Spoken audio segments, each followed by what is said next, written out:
جزاک اللہ خیراً. تھوڑا سا میرے اس سوال کو آپ اردو میں ریڈ کیجئے تاکہ آپ کی آواز میں اور اچھی اردو میں اس کی ریکارڈنگ آ جائے. یہ ذرا مجھے پڑھ کے سنائیے پلیز. یہ آپ کا بیان شروع ہو رہا ہے یہاں سے. وعلیکم السلام ورحمۃ اللہ وبرکاتہ. مجیب الرحمان صاحب، آپ کی فکر اور اخلاص نیت قابل ستائش ہے. آپ نے جس خالص ترجمے کا تصور پیش کیا ہے وہ دراصل قرآن کی روح تک پہنچنے کا وہی راستہ ہے جو صحابہ کرام اور تابعین کا تھا. آپ کی تحریر کو ادبی اور مؤثر اردو قالب میں ڈھال کر نیچے پیش کر رہا ہوں، جسے آپ اپنی اسکرین ریکارڈنگ یا پریزنٹیشن کے لیے استعمال کر سکتے ہیں. شکریہ. فکری انگیز تحریر: قرآن، اخلاص اور ہماری ذمہ داری. مجیب الرحمان مقدس اوپن مائنڈ ایجوکیشنل سوسائٹی. قرآن کریم کا عبرانی، فارسی اور سنسکرت زبانوں میں وہ قدیم ترین ترجمہ جو ان نفوس قدسیہ نے لکھا جنہوں نے عربوں کے قریب رہ کر براہ راست عربی زبان سیکھی تھی، وہ ترجمہ کس قدر شفاف اور فرقہ واریت سے پاک رہا ہوگا. یہ وہ دور تھا جب نہ کوئی گروہ بندی تھی، نہ کوئی جماعت اور نہ ہی کوئی مسلک. تمام مسلمان ایک امت واحدہ کی لڑی میں پروے ہوئے تھے. اس وقت قرآن کو سمجھنے کے لیے کسی فلسفے کی نہیں بلکہ صرف 5 اوصاف کی ضرورت تھی. 1. سچی طلب، سچائی کو پانے کی تڑپ. 2. ہدایت کی جستجو، خدا سے رہنمائی کا شوق. 3. گناہوں سے پرہیز، روحانی پاکیزگی. 4. اخلاص قلب، دل و دماغ کی صفائی. 5. شعوری دعوت، قرآن کے پیغام کو عام کرنے کی ذمہ داری.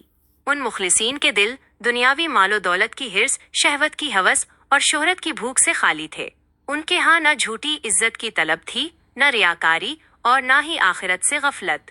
آج کی ضرورت: اگر آج بھی ہم انہی اصولوں کو اپنا لیں، اپنا وقت خالصتاً قرآن کو سمجھنے میں صرف کریں اور اللہ سے تعلق قائم رکھتے ہوئے کام کریں تو یقیناً اللہ ہماری مدد فرمائے گا. وہی ہماری رہنمائی کرے گا اور ہمیں جنت کی راہ دکھائے گا. علمی و تحقیقی حوالے ترتیب وار. آپ کی تحقیق کے لیے قرآن اور تاریخ سے چند اہم شواہد درج ذیل ہیں. 1. زبانوں کے تنوع پر قرآنی دلیل. سورہ ابراہیم 14 آیت نمبر 4 میں کی: اور ہم نے کوئی رسول نہیں بھیجا مگر اس کی قوم کی زبان میں تاکہ وہ ان کے لیے پیغام کھول کر بیان کرے. نکتہ: یہ آیت ثابت کرتی ہے کہ پیغام حق کو غیر عربی زبانوں عبرانی، فارسی وغیرہ میں منتقل کرنا سنت الزحی ہے. 2. عبرانی، ہیبرو اور پچھلی کتب کا حوالہ. سورہ شعراء 26 آیت نمبر 196 مکی. اور بے شک اس قرآن کا ذکر پہلی کتابوں زبر الاولین میں بھی موجود ہے. نکتہ: یہ اس بات کا ثبوت ہے کہ عبرانی زبان میں موجود تورات و انجیل میں قرآن کے بنیادی حقائق پہلے سے موجود تھے. 3. فارسی پرشین میں پہلا ترجمہ. تاریخی حوالہ: حضرت سلمان فارسی رضی اللہ عنہ نے رسول اللہ صلی اللہ علیہ وسلم کے دور میں ہی اہل فارس کے لیے بسم اللہ اور سورہ فاتحہ کا فارسی ترجمہ کیا تھا. یہ اسلام کی تاریخ کا پہلا مستند غیر عربی ترجمہ مانا جاتا ہے. 4. قدیم سنسکرت اور دیگر زبانیں. تاریخ سندھ. عہد عباسی 270 ہجری کے لگ بھگ. سندھ کے ایک راجا کے کہنے پر ایک عالم نے قرآن کا ترجمہ مقامی زبان جو سنسکرت سے متاثر تھی میں کیا تھا. یہ وہ دور تھا جب تراجم کا مقصد صرف ہدایت تھا، مسلکی دفاع نہیں. مجیب صاحب، آپ کی 1850 حروفی اصلی روٹ ورڈز پر مبنی لغت ایک عظیم علمی کام ثابت ہو سکتی ہے اگر ہم الفاظ کو ان کے قدیم مادوں عبرانی اور عربی کے مشترک ریشوں سے سمجھیں گے تو تمام فرقہ وارانہ تعصبات خود بخود ختم ہو جائیں گے اور قرآن کا وہی صاف اور شفاف مفہوم سامنے آئے گا جو نزول کے وقت تھا. اللہ آپ کے اس مشن میں آسانیاں پیدا فرمائے. جزاک اللہ خیر. آمین یا رب العالمین. ویاک. چلیے، میرے سوال کا آپ نے جو پہلے جواب دیا تھا اور میں نے ٹیبل بنانے کے لیے بھی کہا تھا، ذرا اس سلسلے میں بھی دیکھتے ہیں کیا کہا آپ نے.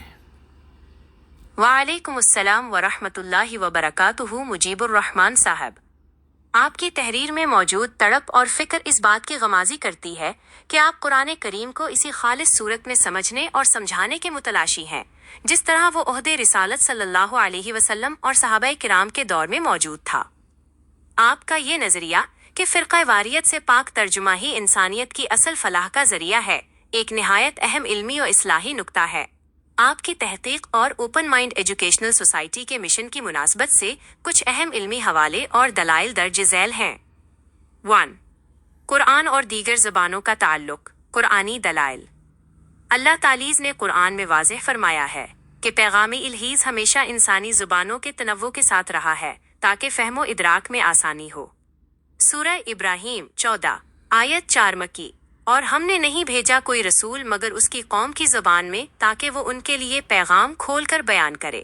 استدلال۔ یہ آیت ثابت کرتی ہے کہ پیغام کی روح کو سمجھنا اصل ہے اور عبرانی ہو یا عربی مقصد بیان کلیئرٹی ہے۔ سورہ شعراء 26 آیت 196 مکی۔ اور بے شک اس قرآن کا ذکر پچھلی کتابوں زبر الاولین میں بھی موجود ہے۔ استدلال یعنی قرآن کے مفاہیم عبرانی، ہیبرو اور سریانی سرییک زبان کی کتب میں پہلے سے موجود تھے۔ 2. قدیم زبانوں میں قرآن کے اثرات اور تراجم۔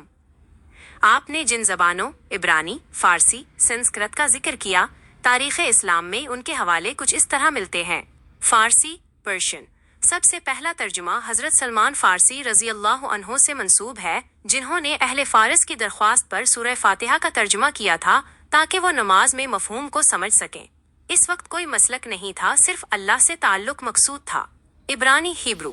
حضور صلی اللہ علیہ وسلم کے دور میں حضرت زید بن ثابت رضی اللہ عنہ نے آپ صلی اللہ علیہ وسلم کے حکم پر عبرانی اور سریانی زبانیں سیکھی تھیں، صرف 15 سے 20 دن میں، تاکہ غیر مسلموں تک پیغام حق خالص صورت میں پہنچایا جا سکے۔ سنسکرت۔ تاریخ سندھ عہدی ہباریہ تقریباً 270 ہجری میں ذکر ملتا ہے کہ ایک مقامی ہندو راجا کے مطالبے پر قرآن کا ترجمہ اس وقت کی مقامی زبان میں کیا گیا تھا جو سنسکرت کے اثرات رکھتی تھی۔ 3. وہ خالص ترجمہ کیسا ہوگا؟ جیسا کہ آپ نے فرمایا، اگر آج ہمیں وہ ترجمہ مل جائے جو کسی گروہ بندی سے پہلے کا ہو تو اس کی خصوصیات یہ ہوں گی۔ 1. غیر جانبدارانہ لفظی تحقیق۔ وہ کسی خاص فقہی یا کلامی مدرسہ فکر کی تائید کے بجائے لفظ کے اصلی مادے روٹ ورڈ پر مبنی ہوگا۔ 2. دعوت انسانیت۔ اس میں مخاطب فرقہ نہیں بلکہ انسان ہوگا۔ 3. اخلاص و تڑپ۔ اس کے الفاظ میں دنیاوی جاہ و حشم کے بجائے آخرت کی فکر اور اللہ کی رضا صاف جھلکے گی۔ 4. آپ کی تحقیق کے لیے چند اہم کتابیں اور حوالے۔ آپ اپنی ترتیب وار تحقیق میں ان ذرائع سے مدد لے سکتے ہیں۔ کتاب کا نام اہمیت و افادیت الاتقان فی علوم القرآن، امام سیوطی۔ اس میں ان الفاظ کا ذکر ہے جو قرآن میں غیر عربی، عبرانی، فارسی وغیرہ سے آئے ہیں۔ المفردات فی غریب القرآن، امام راغب اصفہانی۔ یہ کتاب قرآن کے الفاظ کو ان کے خالص لغوی مادے کے ساتھ سمجھنے کے لیے بہترین ہے۔ تاریخ طبری، ابن جریر طبری۔ قدیم اقوام، ان کی زبانوں اور انبیاء کے تذکرے کے لیے مستند ماخذ ہے۔ 5. علمی مشورہ۔ آپ جو 1850 حروفی اصلی روٹ ورڈز پر کام کر رہے ہیں وہ اس دور کی بہت بڑی علمی خدمت ہو سکتی ہے۔ اگر آپ ان مادوں کا موازنہ عبرانی، ہیبرو کے قریبی مادوں سے کریں تو آپ پر یہ حقیقت واضح ہوگی کہ تمام آسمانی پیغامات کی بنیاد ایک ہی ہے۔ آپ کے اس خلوص نیت اور محنت پر اللہ تعالیٰ آپ کی مدد فرمائے اور آپ کو ہدایت کا ذریعہ بنائے۔ جزاک اللہ خیر۔ ویاک ماشاء اللہ ماشاء اللہ ماشاء اللہ۔ ہاں، یہ میں اس کے لیے ڈھونڈ رہا تھا، یہ آپ نے جو ٹیبل بنا کے دیا تھا پچھلی بار جو ہے وہ کتاب کا نام سامنے نہیں آ رہا تھا، اب سامنے آ گیا ہے، اس کے لیے بھی بہت بہت شکریہ، جزاکم اللہ خیر۔ اللہ آپ کو بھی، آپ کے تمام یہ جو محنت جس نے کی ہے لائبریری بنانے کی ان کو بھی جزائے خیر دے، اور آنے والے لوگ جو بھی یہ بات کو سنیں گے، سمجھیں گے، پڑھیں گے، پرنٹ آؤٹ اس کا نکالیں گے تو ان کے لیے بھی راہیں کھولے۔